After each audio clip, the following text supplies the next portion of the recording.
The year was 1939. War had cast a long shadow over Europe. In the Netherlands, a young boy named Peter van der Voort felt its icy grip.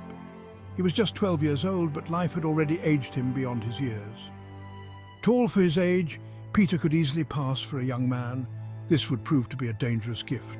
When Germany invaded the Netherlands, my world shattered. My family scattered, our home was gone. Filled with a burning desire for justice, I made a decision. I would fight back. I would join the resistance. There was just one problem: my voice.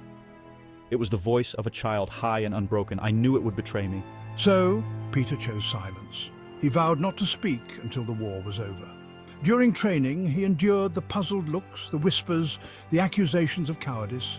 He bore it all, his resolve hardening with each passing day. He would become a weapon, a silent guardian of his homeland. Training was brutal. It pushed Peter to the edge of his physical and mental limits. He learned to handle a rifle with deadly accuracy. He mastered the art of camouflage, of blending into the shadows. His instructors, initially skeptical, were amazed by his dedication. They had never met a soldier like him. Word of the silent recruit reached the ears of a special forces captain, a man known as the Owl.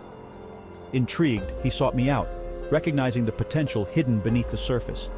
The Owl saw a ghost in the making, a whisper in the wind. He recruited me into his elite unit, a team of snipers tasked with the most dangerous missions. Peter's silence became his shield, his weapon. It allowed him to move undetected, to strike with deadly precision. He became known as the Steel Dude, the Silent Death. His legend grew with each successful mission.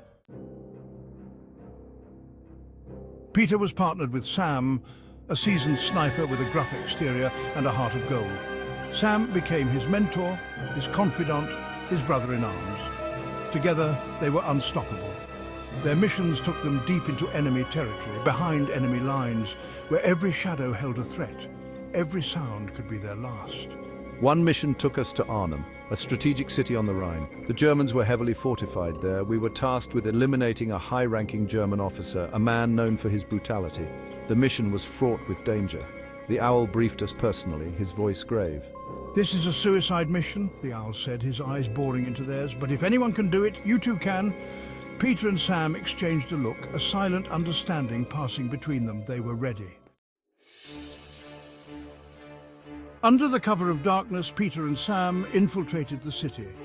They moved like phantoms, their footsteps silent on the cobblestone streets. They reached their designated position, a bombed-out building overlooking the German headquarters. The rain poured down, masking their movements. The target was expected to appear at dawn. We waited patiently, our rifles trained on the building across the street. The tension was palpable. Every muscle in our bodies was taut, every sense on high alert. As the first light of dawn pierced through the darkness, a flash of lightning illuminated the sky. In that split second, the German officer emerged from the building. It was their chance. Peter, remembering a trick Sam had taught him, quickly rubbed ice on his silencer to muffle the shot. The silence after the shot was deafening. The officer fell, dead before he hit the ground. Their mission accomplished, Peter and Sam began their retreat, but the Germans were alerted. They were surrounded. Gunfire erupted from all directions. Sam, we need to move now! Peter and Sam took cover in a nearby building, bullets whizzing past them. They were trapped. Desperately, they climbed higher, seeking an escape route. They found themselves on the roof, the city spread out before them like a fiery tapestry. A power line stretched across the street, a precarious bridge to freedom. We have no choice, Peter. We have to cross. One by one, they inched across the swaying cable, the ground a dizzying drop below. From their vantage point, they could see the German positions. Peter, his sniper rifle a lifeline, took aim. He picked off the Germans one by one, providing cover fire for Sam. But their luck was running out. Ammunition dwindled, Sam was hit, a bullet tearing through his shoulder. Sam, hang on! Peter, his heart pounding in his chest, dragged Sam to relative safety inside a bombed-out apartment. They were surrounded, the enemy closing in. Capture seemed inevitable. Peter knew they had to make a stand. He used the last of their grenades to hold off the Germans, buying them precious time. He bandaged Sam's wound as best he could. Go, kid, get out of here. Don't let them take you alive. Peter shook his head fiercely. He wouldn't leave his friend. He wouldn't break his silence. Section 7, a breath away from death. The Germans stormed the building. Peter, out of options, surrendered. He was captured and dragged away, his heart heavy with the knowledge he had to leave Sam behind. He was taken to a makeshift prison, a cold, damp cellar where the air was thick with the stench of fear and despair. The interrogations began immediately. Brutal, relentless, they wanted information, names, locations. Peter endured it all, his silence a defiant act of resistance. He was starved, beaten, tortured, but he never broke. Days turned into weeks. Hope dwindled with each passing hour. Peter's body was broken, but his spirit remained unbroken. He clung to life, driven by the faintest glimmer of hope. He would not die here. He would not give them the satisfaction. Section 8, Freedom's Whisper. Then just as suddenly as it had begun, it was over. A thunderous explosion rocked the building. Allied forces, led by the Owl himself, stormed the prison. Peter, barely conscious, was pulled from the wreckage, his body a mass of bruises and broken bones. He had survived.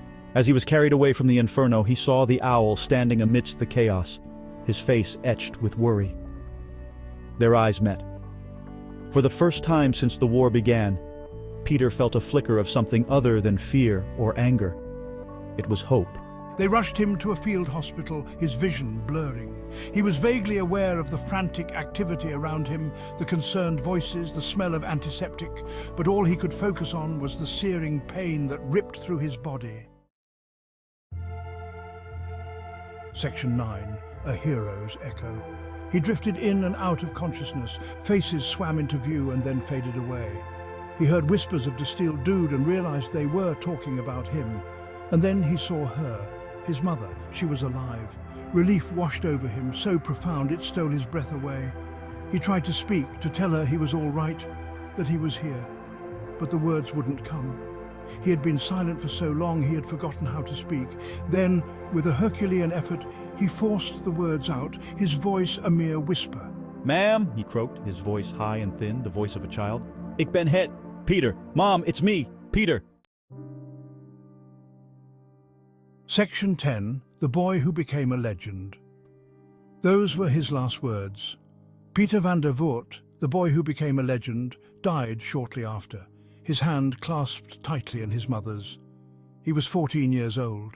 His story, whispered in hushed tones, became a beacon of hope in those dark times, a testament to the courage of a child who stared down evil and refused to blink. Today, in the heart of Rotterdam, stands a statue of Peter van der Voort.